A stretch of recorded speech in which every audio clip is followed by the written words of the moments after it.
Eu vos salto com a graça e a paz do Senhor Jesus. Vamos, irmãos, abrir nossas Bíblias lá no livro de Êxodo.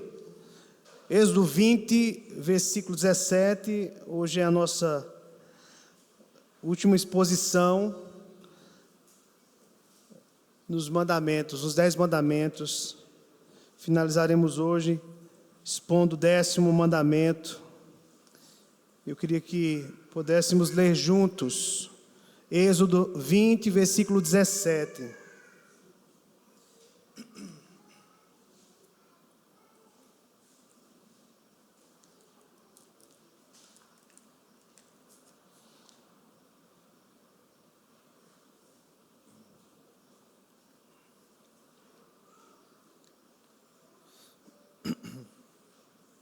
Vamos ler juntos? Não cobiçarás a casa do teu próximo, não cobiçarás a mulher do teu próximo, nem o seu servo, nem a sua serva, nem o seu boi, nem o seu jumento, nem coisa alguma que pertença ao teu próximo. Amém. Permaneça com sua Bíblia aberta. Vamos orar. Senhor, pedimos a Ti nesse momento que tenhas misericórdia de cada um dos que estão aqui prontos para ouvir a pregação da Tua palavra. Que o Teu Santo Espírito visite os nossos corações, as nossas mentes e nos faça compreender, ó Deus, por meio da exposição bíblica, esse texto que acabamos de ler, esse 10º mandamento. Deus, nos confronte, nos edifique, mude a nossa vida, Senhor. Se há pessoas aqui que ainda não confessaram Jesus como Senhor e Salvador, que seja, ó Deus, nessa noite, um momento onde o Teu Espírito Santo possa aplicar essa palavra lida e a pregação que vai ser, ó Deus, agora ministrada ao coração dessa pessoa. Que o Senhor também traga edificação para aqueles que são fracos na fé. Tu sabes, ó Deus, de todas as nossas necessidades, das nossas preocupações, das nossas cobiças. Fala conosco, Senhor. E acima de qualquer coisa, que o Teu nome seja glorificado nessa noite. Em nome de Jesus. Amém. É importante, irmãos, antes de qualquer coisa, fazemos uma pequena recapitulação dos 9 mandamentos. Acredito que vocês devem estar aí com a mente fresca, no sentido de lembrar cada um desses mandamentos. Se eu perguntasse para vocês, certamente eu acredito que você responderia. Então, o primeiro mandamento nos ensina a adorar apenas a Yahvé. De modo mais amplo, esse mandamento nos ensina que nada é mais importante do que Ele. Em qualquer área da vida humana, Deus deve ter sempre o primeiro lugar. E de maneira particular, o primeiro mandamento nos convoca a honrar Jesus como Rei em nossa vida e também em nossa sociedade. O segundo mandamento, irmãos, nos proíbe de fazer ídolos como objetos de adoração. De modo mais amplo, esse mandamento nos ensina a viver exclusivamente pela revelação de Deus em tudo que fazemos, especialmente quando pensamos em Cristo, porque Jesus é a revelação final de Deus, é a expressão exata do ser de Deus. Então, quando olhamos para o segundo mandamento, vemos Cristo sendo pregado e entendemos que nenhuma das pessoas da Trindade pode ser representada por meio de imagens. O terceiro mandamento, irmãos, nos ensina a não usarmos o nome de Deus de maneira irreverente, de maneira falsa e de maneira mais ampla. Esse mandamento nos proíbe de usar incorretamente qualquer coisa relacionada a Deus, seja um atributo de Deus seja a palavra de Deus, quando ministrada de maneira incorreta, seja um cântico que cantamos que não tem respaldo bíblico, que não seja cristocêntrico, mas acima de tudo, irmãos, esse mandamento, o terceiro mandamento, nos convoca a honrarmos o nome de Jesus, que está acima de todo nome. O quarto mandamento nos ordena a observarmos um dia em 7, como um dia santo para Deus, e no caso nós fazemos isso no domingo, o dia que Jesus ele ressuscitou dos mortos. Nesse dia nós nos preparamos para o descanso eterno que nos aguarda na eternidade, no grande dia de Cristo, e também aponta para a necessidade que temos de proclamarmos essa verdade, de que Jesus Cristo ele voltará. O quinto mandamento, irmãos, nos ordena a honrar os nossos pais. De modo mais amplo, esse mandamento nos ordena a honrar todas as autoridades que Deus instituiu. Inclusive, não é? Lembrarmos de que a nossa maior autoridade, acima de pai, de mãe, de governadores, senadores, prefeitos, presidentes, professores, porque são autoridades, está o nosso Rei dos Reis, que nós precisamos honrar. O sexto mandamento, irmãos, nos ordena a não atentarmos contra a vida de uma pessoa inocente. E de modo mais amplo, esse mandamento nos ordena a honrar o Senhor, que é o Senhor da vida. E somos orientados por esse mandamento a anunciarmos a todas as pessoas que encontrarmos a promessa de vida, porque Deus é o Deus que dá vida, não somente física, mas a vida espiritual, a vida eterna. O sétimo mandamento, meus irmãos, nos ordena a respeitarmos o leito matrimonial. De modo mais amplo, esse mandamento nos convoca a sermos fiéis, não somente ao nosso cônjuge, mas principalmente a Deus. Quando somos fiéis a Deus, seremos fiéis ao nosso cônjuge.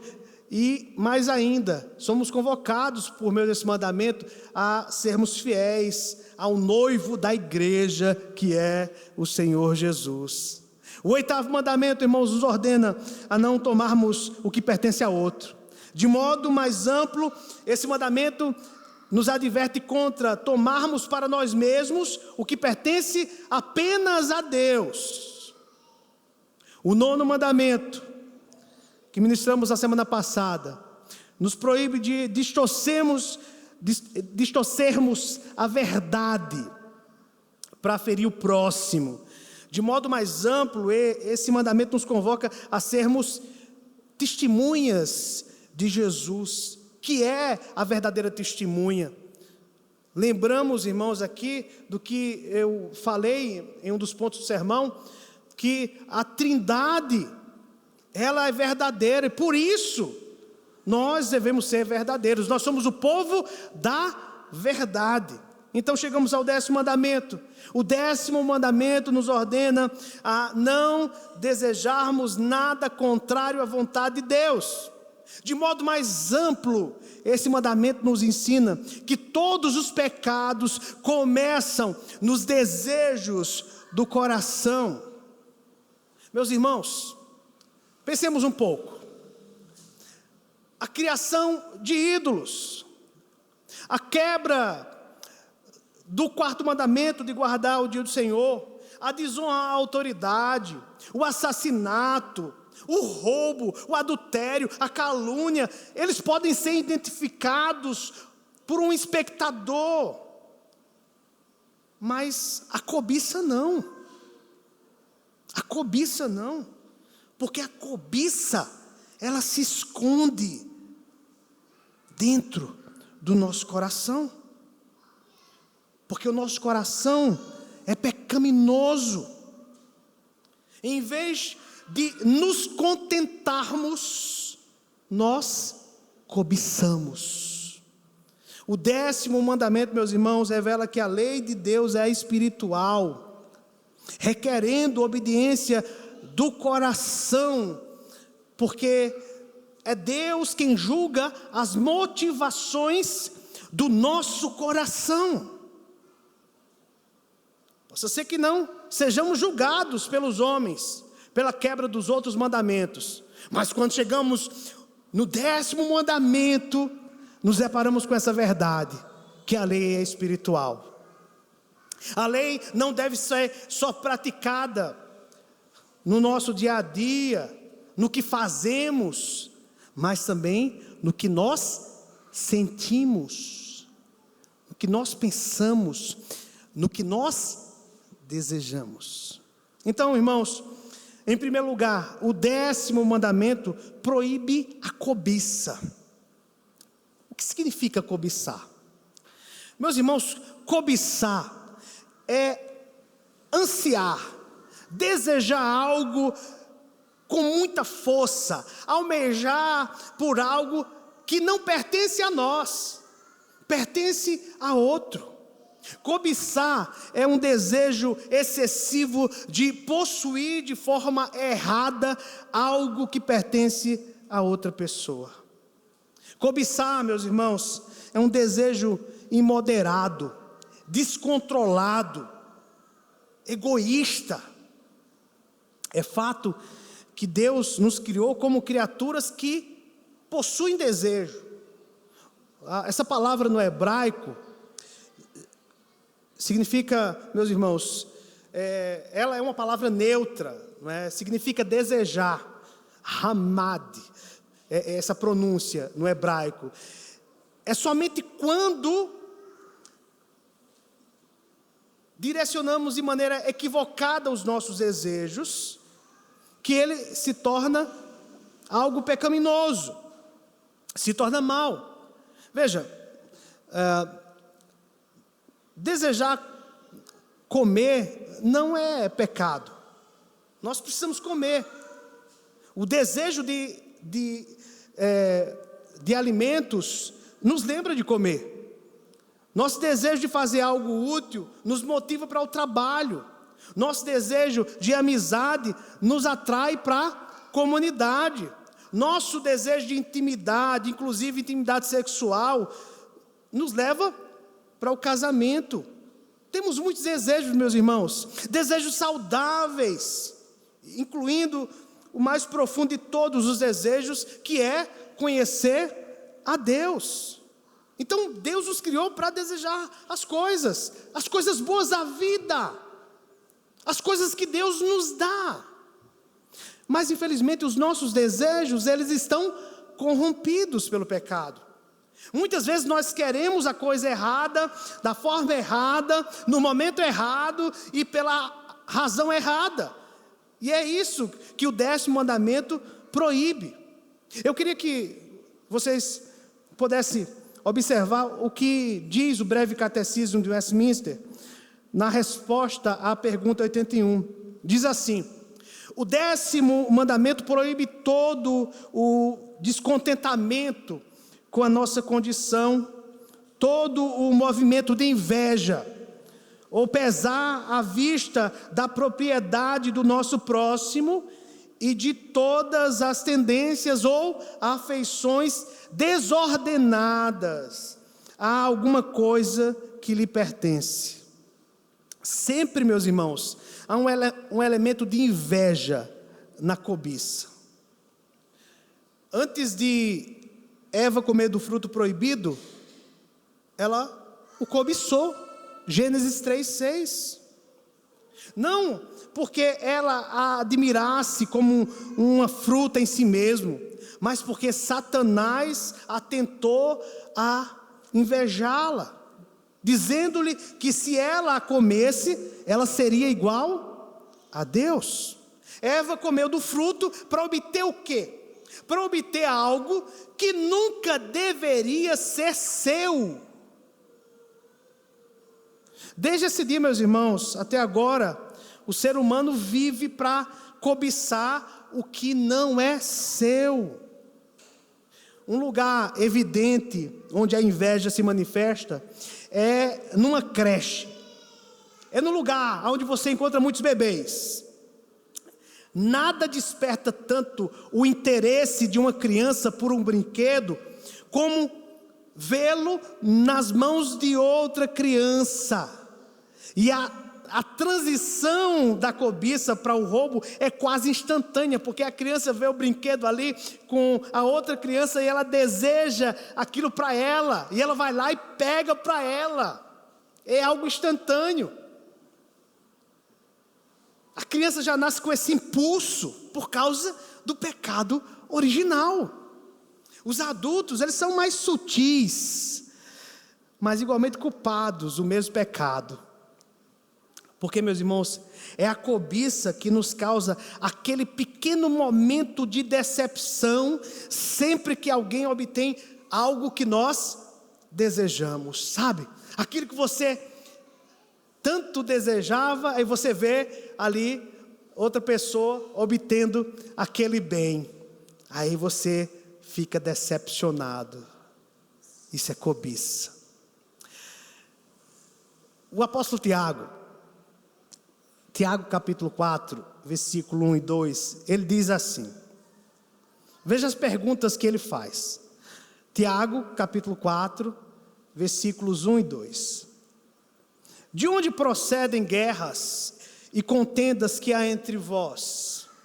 De onde, senão dos prazeres que militam na vossa carne?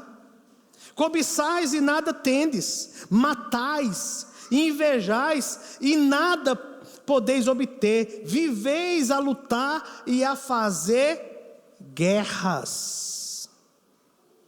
O 10º mandamento, meus irmãos, menciona várias formas de bens, como casas, servos e rebanhos, que eram cobiçados naquela época, e as pessoas brigavam, lutavam, viviam em guerra por causa dessas coisas. Aí você pode dizer, mas pastor, hoje a gente não briga por causa disso. A gente briga por causa, não é, de servos e rebanhos. Sim, é verdade. Hoje, a maioria das pessoas está menos interessada em jumentos e bois, né, do que naquela época. Hoje, cobiçamos coisas grandes, coisas maiores do que aquelas, como casas maiores, carros mais luxuosos, mais rápidos. Hoje, cobiçamos um entretenimento melhor. Também cobiçamos roupas de marca, eletrodomésticos com mais funções, joias. E quem não deseja, quem não cobiça aquele iPhone 15 Pro Max, não é verdade? Cobiçamos coisas triviais. O consumo, meus irmãos, tornou-se nosso estilo de vida. Não importa quanto temos, sempre nós queremos mais. Sempre estamos à procura de mais. O 10º mandamento, meus irmãos, também menciona a mulher do teu próximo. Isso é um lembrete contra o adultério. Isso é um lembrete contra a fornicação. Isso é um lembrete contra a luxúria. Isso é um lembrete contra a lascívia. Isso é um lembrete contra a pornografia. Queridos, o cobiçoso, ainda que não consuma o ato do seu desejo, aos olhos de Deus já cometeu o pecado de adultério.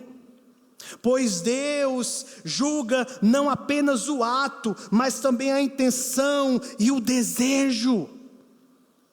Jesus, ele afirmou em Mateus, que aquele que olhar para uma mulher com intenção impura no coração, já adulterou com ela. E pode ser aqui também ao contrário, se uma mulher olhar para um homem com olhar impuro, já adulterou com ele.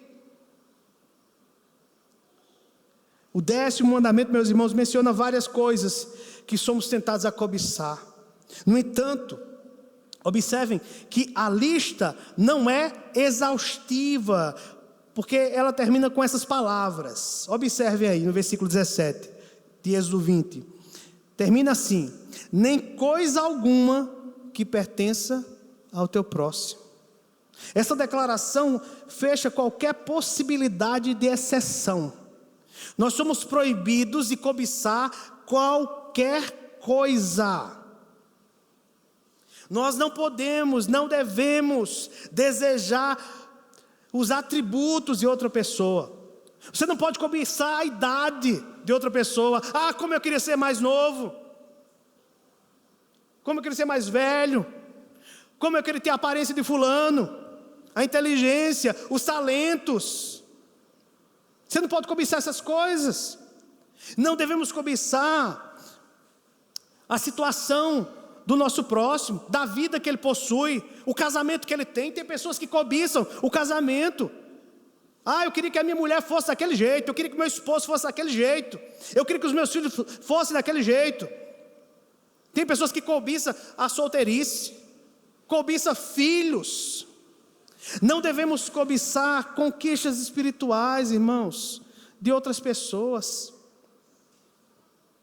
Como, por exemplo, desejar um lugar proeminente na igreja, ou um reconhecimento mais amplo dos nossos talentos, dos nossos dons espirituais.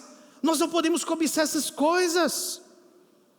Não devemos cobiçar coisa alguma. É o que o mandamento diz. A lei de Deus proíbe qualquer desejo ilícito. A cobiça, meus irmãos, não pode ser minimizada, como se fosse um pecado relativamente pequeno, porque muitas pessoas relativizam esse mandamento aqui, acham que os outros mandamentos são mais sérios e esse aqui não. Não, nós não podemos fazer isso. O apóstolo Paulo afirmou que pessoas que cobiçam não herdarão o reino de Deus. 1 Coríntios 6, de 9 a 10. Ele também disse assim, lá em Efésios 5, versículo 5 e Colossenses 3, 5. Escutem o que Paulo diz sobre os cobiçosos. Sabei, pois, isto: nenhum incontinente, ou impuro, ou avarento, que é idólatra, tem herança no reino de Cristo e de Deus. O avarento aqui é justamente essa pessoa, ou o idólatra. Estão nesse grupo de pessoas que cobiçam. Essas pessoas não herdarão o reino de Deus. A cobiça, irmãos, ela pode de fato nos afundar no inferno de modo tão rápido quanto qualquer outro pecado. É um desejo tão intenso que quase que inevitavelmente leva as pessoas a violarem outros mandamentos. Um bom exemplo disso é Acã. Josué 7 fala sobre isso. Acã, o ladrão que conhecemos quando estudamos, o 8º mandamento, eu mencionei ele. A Bíblia diz que antes de Acã roubar o tesouro de Jericó, aquela capa belíssima da Babilônia, o ouro e outras coisas mais que deveriam ser dedicadas a Deus, ele antes de roubar, ele cobiçou. Isso significa que ele não só admirou aquelas coisas, significa que ele o desejou tanto que começou a tramar uma maneira de obtê-lo. É assim que acontece. E quando ele conseguiu, ele desenvolveu ali um plano viável, foi adiante e cometeu o pecado. Então veja, o desejo pecaminoso que Acã guardava em seu coração, assumiu o controle sobre sua vontade, de modo que ele não conseguiu ficar sem aquelas coisas. Ele não conseguiu ficar longe daquelas coisas que ele colocou seus olhos, que ele desejou no seu coração, que ele disse: eu quero. É isso que vai me fazer mais feliz. Concupiscência dos olhos, né? E ele pereceu. Mas, irmãos, de todas as histórias bíblicas sobre cobiça, a mais interessante é a história de Acabe e da vinha, a vinha da ira. 1 Reis, capítulo 21. A Bíblia descreve Nabote, o Jezerita, que possuía uma vinha em Jezreel. E conta que a vinha ficava ao lado do palácio do rei Acabe, que era o rei de Samaria, e ele desejou aquela vinha, aquela vinha produtiva, e ele queria aquela vinha para plantar tomates e outras hortaliças. E ele foi fazer um acordo com Nabote, e Nabote disse que não venderia a vinha, porque havia uma proibição em Israel de vender a herança familiar a outra pessoa. E Nabote foi fiel a Deus. O preço que Acabe havia colocado era um preço aceitável para o contexto da época, mas só que Nabote entendia que vender uma propriedade de sua família seria a quebra de um dos mandamentos de Deus, de acordo com as leis cívicas de Israel. E ele disse: não, vou vender. E Acabe, o que ele fez? Acabe desejou de tal maneira aquela vinha, que ele foi para casa como uma criança, fazendo um biquinho, e foi para o seu quarto, e ficou lá depressivo. E a sua esposa Jezabel entrou no quarto e viu o rei lá, deitado, fazendo biquinho, não é? Porque ele desejava aquela vinha, como um menino mimado. E Jezabel disse: eu vou te dar essa vinha, Acabe, não se preocupa não.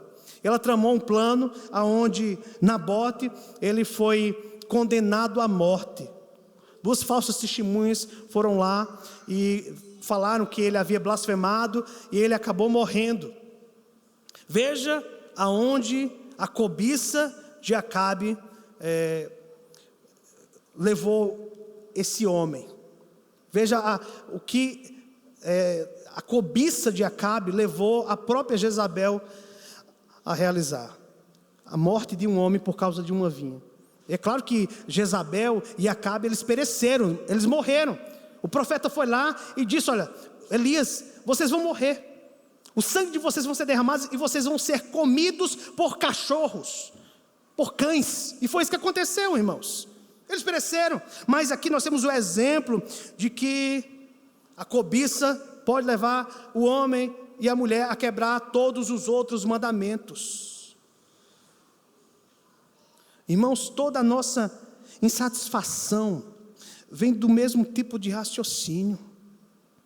Acabe disse: quem me dera. Veja, era um dos homens mais ricos, era o rei, mas ele disse: quem me dera. Muitas pessoas estão vivendo assim, raciocinando assim como Acabe: quem me dera. Se eu tivesse isso, eu seria feliz, eu seria mais feliz. O apóstolo Tiago, ele explica que cada um é tentado pela sua própria cobiça, quando esta o atrai e seduz. Então a cobiça, depois de haver concebido, dá à luz o pecado, e o pecado, uma vez consumado, gera a morte. Tiago 1, 14 a 15. O desejo mau gera o pecado, e por fim, a morte. Desejos ímpios, irmãos, rapidamente se transformam em desejos mortais. Então, nós podemos dizer que nosso problema não é externo, é interno. Portanto, ele nunca será resolvido conseguindo mais aquilo que acreditamos querer, se não aprendermos a nos contentar na situação que nós estamos, que Deus nos colocou. Jamais ficaremos satisfeitos, irmãos. Veja, o mandamento sobre a cobiça não se preocupa em primeiro lugar com aquilo que fazemos, mas com aquilo que queremos fazer. Ele rege nossos desejos internos. Deus, ele exige obediência tanto interna quanto externa. O 10º mandamento demonstra que Deus julga o coração, porque nós não conseguimos nos contentar com o que temos. Então o mandamento contra a cobiça mostra que a lei de Deus, ela é espiritual. E Paulo, ele chegou ao 10º mandamento e ele percebeu o quanto ele era cobiçoso. Ele fala da sua experiência com o 10º mandamento. Ele descreve a sua experiência da seguinte forma: preste bem atenção, irmãos, que é muito importante. Romanos 7, versículos 7 e 8. Veja a experiência de Paulo, quando entendeu que o problema estava no coração. Que diremos, pois? É a lei pecado? De modo nenhum. Mas eu não teria conhecido o pecado senão por intermédio da lei. Pois não teria eu conhecido a cobiça, se a lei não dissera, não cobiçarás. Mas o pecado, tomando ocasião pelo mandamento, despertou em mim toda sorte de concupiscência.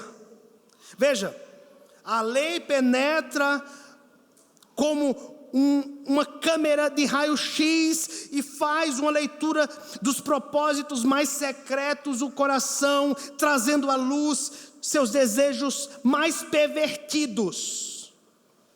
A lei não só expõe o pecado, mas também a lei estimula o pecado, desperta o pecado.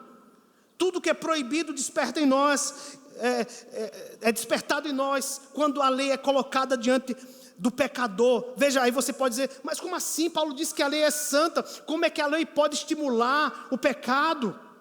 O problema não é a lei, mas é a nossa natureza pecaminosa. Por causa da natureza pecaminosa, quando a lei é colocada de nós, a lei mostra que nós somos cobiçosos. E geralmente, não é? Isso está na natureza da criança. Quando você diz assim para a criança, olha, não coloque, não é, o dedo na tomada. Se você colocar, você vai levar um choque. Não faça isso, não aperte isso. O que é que a criança faz? Pais, vocês sabem, por experiência, o que é que ela faz? Ela vai lá e vai colocar o dedo. Por isso que a gente tem que fechar, né, todos os interruptores, para que isso não aconteça. Mas você dá uma palavra para ela, uma ordem para ela, e geralmente ela faz o contrário. Isso está na natureza, é isso que Paulo está falando. A lei veio sobre Paulo, e Paulo percebeu o quanto ele era cobiçoso. Paulo só entendeu que era cobiçoso porque a lei disse, não cobiçarás. O cobiçoso pode jamais ser apanhado pela lei dos homens, meus irmãos, mas não consegue escapar da lei de Deus. O cobiçoso pode jamais ser descoberto pelo escrutínio da lei, ou julgado pelos tribunais da terra, mas não vai ficar impune a análise perscrutadora do tribunal de Deus. O tribunal de Deus tem competência para julgar foro íntimo, uma vez que Deus conhece não apenas nossas ações, mas também conhece todas as nossas intenções. Nós podemos dizer assim, que não cobiçarás é o mandamento interno que demonstra ao homem que se considera um ser moral, que ele realmente precisa urgentemente de um Salvador. E aí nós entendemos, meus irmãos, que o 10º mandamento, ele promove o contentamento. Veja, em segundo lugar, essa verdade. O 10º mandamento, ele promove o contentamento. Contentamento é o lado positivo do último mandamento. É o remédio contra a cobiça. É o remédio contra os desejos pecaminosos do nosso coração. O breve catecismo de Westminster diz o seguinte, na resposta à pergunta 80. O 10º mandamento exige o pleno contentamento com a nossa condição, bem como disposição caridosa para com o nosso próximo, e tudo o que lhe pertence. É justamente o que Paulo escreveu para Timóteo. 1 Timóteo 6, versículos 6 e 7, veja o que Paulo diz. Vocês estão com frio, mas eu estou com calor, viu, irmãos? Está desligado aqui. Se alguém puder ligar aqui, por favor, um diácono, eu agradeço. 1 Timóteo 6, de 6 a 7, diz assim: de fato, grande fonte de lucro é a piedade com contentamento, porque nada temos trazido para o mundo, nem coisa alguma podemos levar dele, tendo sustento e com que nos vestir, e sejamos contentes. Agora vá para o texto de Hebreus 13, versículo 5, diz assim: seja a vossa vida sem avareza, contentai-vos com as coisas que tendes, porque ele tem dito, de maneira alguma te deixarei, nunca jamais te abandonarei. Meus irmãos, o nosso descontentamento é uma expressão do quanto achamos que Deus nos deve. Eu vou repetir isso para que você grave no seu coração. O nosso descontentamento é uma expressão do quanto achamos que Deus nos deve. Então, quando você está descontente, você está dizendo, não é que Deus deve alguma coisa a você. Sim, eu posso dizer para você e para mim o que Deus deve a nós. Deus deve nos lançar no inferno por toda a eternidade, porque essa é a única coisa que nós merecemos de Deus, o inferno. A cobiça, meus irmãos, no final das contas é idolatria, porque afirma não conseguir viver sem aquela pessoa, não conseguir viver sem aquele bem, sabe? Não conseguir viver sem aquela circunstância. Quando a pessoa diz isso, sem isso eu não consigo viver, sem a minha casa eu não consigo viver, sem os meus filhos eu não consigo viver. Eu vou mais longe, quando uma esposa ou um esposo assim, sem o meu cônjuge eu não conseguirei viver. É um ídolo, é um ídolo. Você não pode considerar o seu esposo, sua esposa um ídolo. A única pessoa que você pode abrir a boca para falar dessa maneira é com Deus. Sem Ele, nós não conseguiremos viver. Mas nós falamos essas palavras para objetos, irmãos, para circunstâncias. Quantos empresários perderam seus recursos e o que é que eles fizeram? Tiraram a sua própria vida, porque eles disseram: sem o dinheiro eu não conseguirei viver. E quando um pai de família fica desempregado, e quando o recurso falta, será que nós vamos abrir a boca para falar isso? Sem essas coisas nós não conseguiremos viver. Mas, irmãos, a verdade, na prática, é isso que acontece com muitas pessoas que estão dentro da igreja.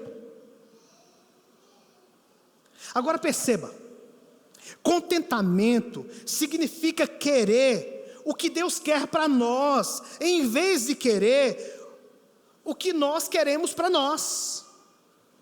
O segredo para alcançar esse tipo de contentamento é estar tão satisfeito com Deus, a ponto de sermos capazes de aceitar tudo o que Ele providenciou para nós, seja muito ou seja pouco.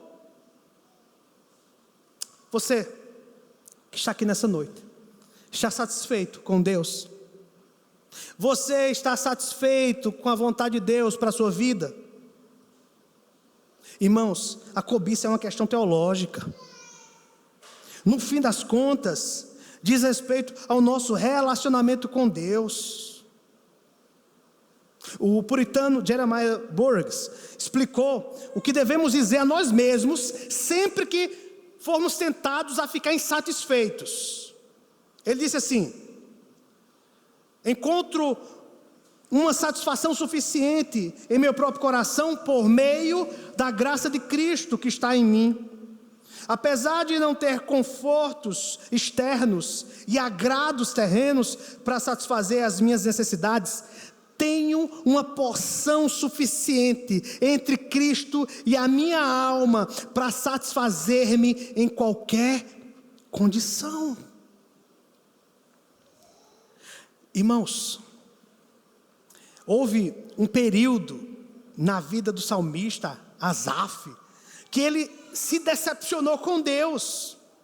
Falamos sobre isso na EBD.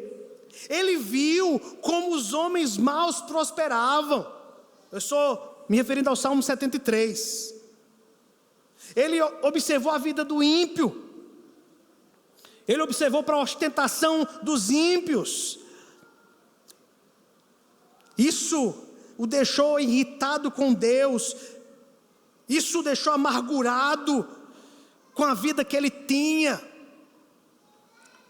Mas então Asaf, ele aprendeu o segredo do contentamento. Quando ele se voltou para Deus, quando ele abandonou esses pensamentos cobiçosos, de inveja, quando ele se voltou para Deus, quando ele foi para o santuário, quando ele foi meditar na grandeza de Deus, quando ele meditou no destino dos ímpios, que poderia possuir saúde, riquezas, muitos recursos, muitas vantagens, mas o destino do ímpio qual é? O destino do ímpio é a perdição eterna, é o inferno, diferentemente do destino do justo. E ele escreveu essas palavras, Salmo 73, versículo 25. Quem mais tem eu no céu? Não há outro em que eu me comprazo na terra. Essas palavras aqui, meus irmãos, deveriam ser também as nossas palavras. Quem mais tenho eu no céu? Não há outro em que eu me compraza na terra.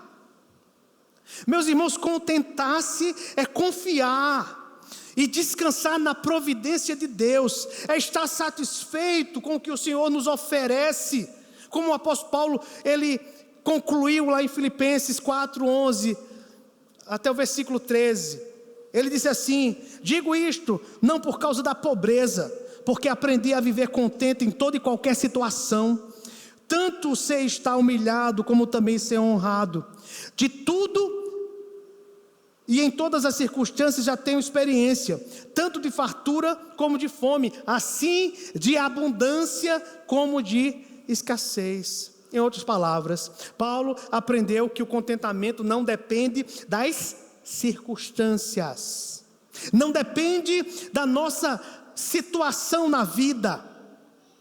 Então qual é o segredo que Paulo aprendeu? Ele disse no versículo 13: tudo posso naquele que me fortalece. Esse é o segredo.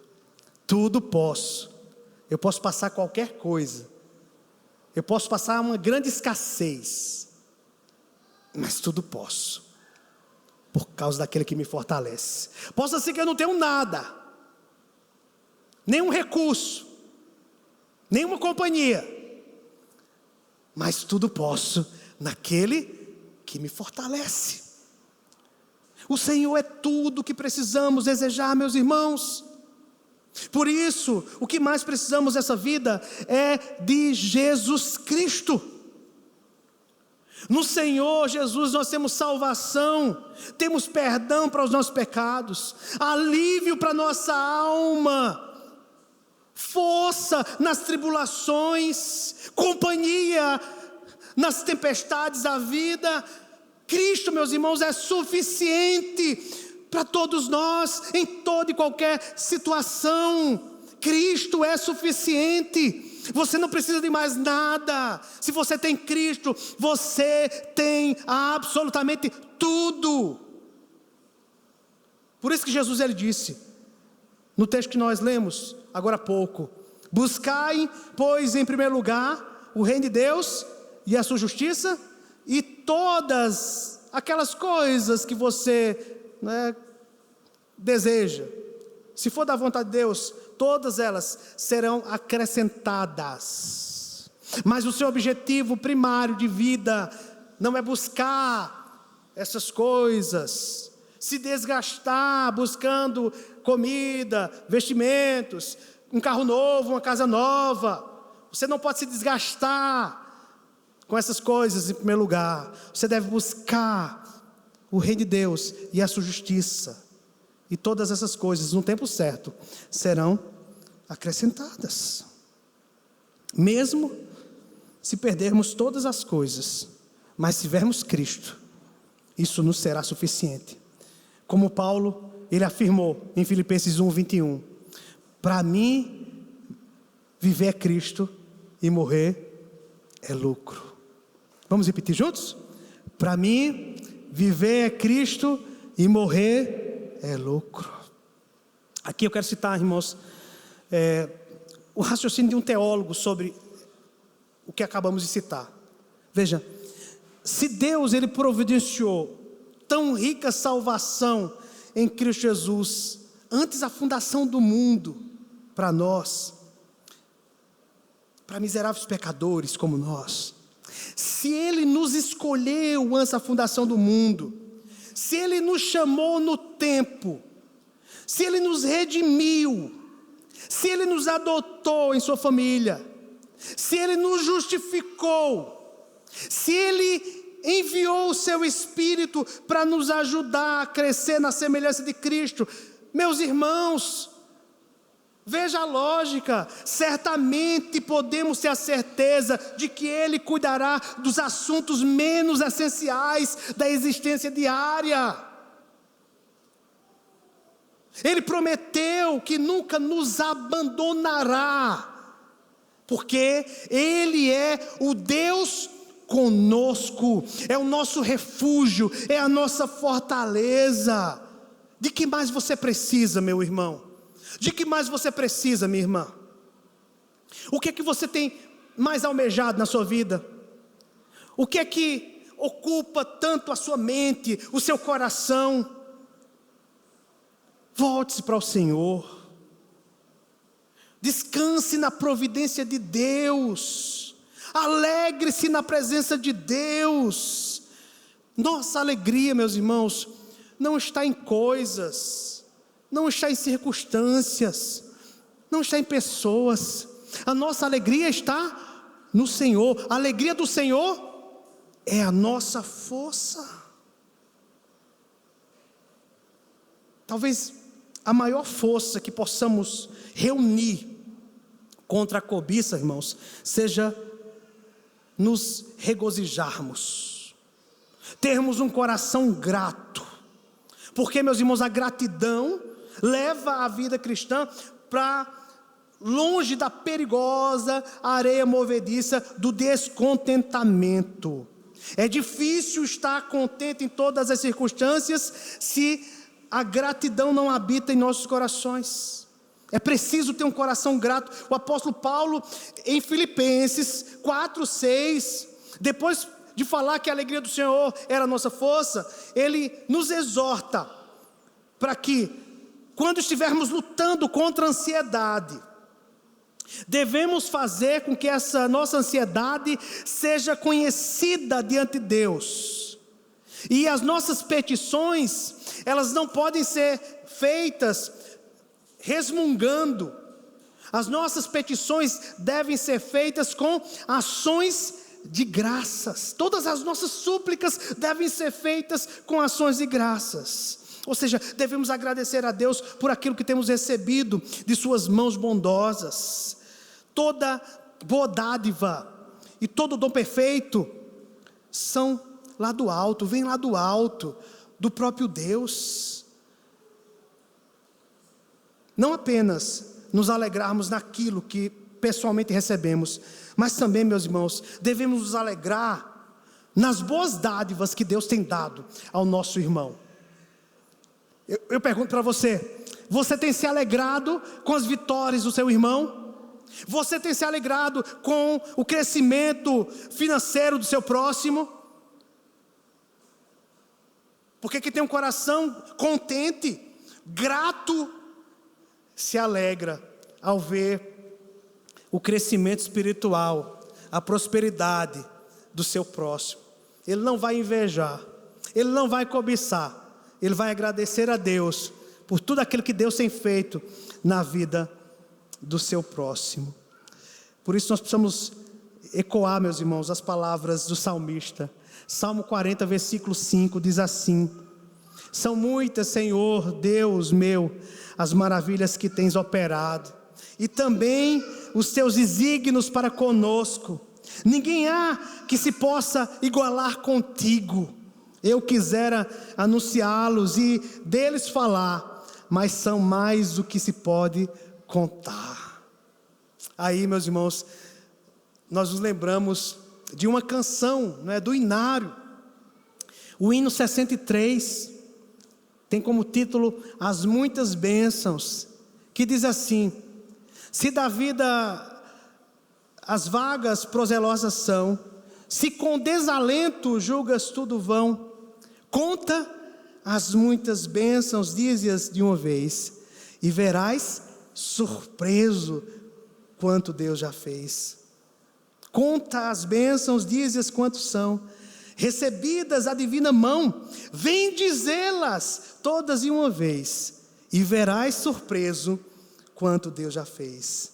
Tens acaso mágoas, triste a teu lidar? É a cruz pesada que tens de levar? Conta as muitas bênçãos, logo exultarás e fortalecido tudo vencerás. Quando vires outros com seu ouro e bens, lembra que tesouros prometidos tens. Nunca os bens da terra poderão comprar a mansão celeste que vais habitar. Aleluia. Que possamos vivenciar essas palavras desse cântico, que tem tudo a ver com o que nós acabamos de ministrar nesse momento. Que possamos contar as bênçãos, que possamos nos alegrar com Deus de todas as bênçãos, que possamos nos alegrar, meus irmãos, com a prosperidade do nosso irmão, e que possamos estar contentes em toda e qualquer situação. Assim deixaremos de ser cobiçosos, assim deixaremos de ser avarentos, assim deixaremos de ser invejosos, para a glória de Deus. Aleluia. Vamos ficar de pé? Vamos cantar esse hino. Vou pedir ao presbítero Gelson para que ele seja regendo esse cântico. Vamos cantar, convidar os irmãos do louvor também para nos ajudar. Hino 63, as muitas bênçãos. Cantemos, irmãos, com toda a alegria no nosso coração.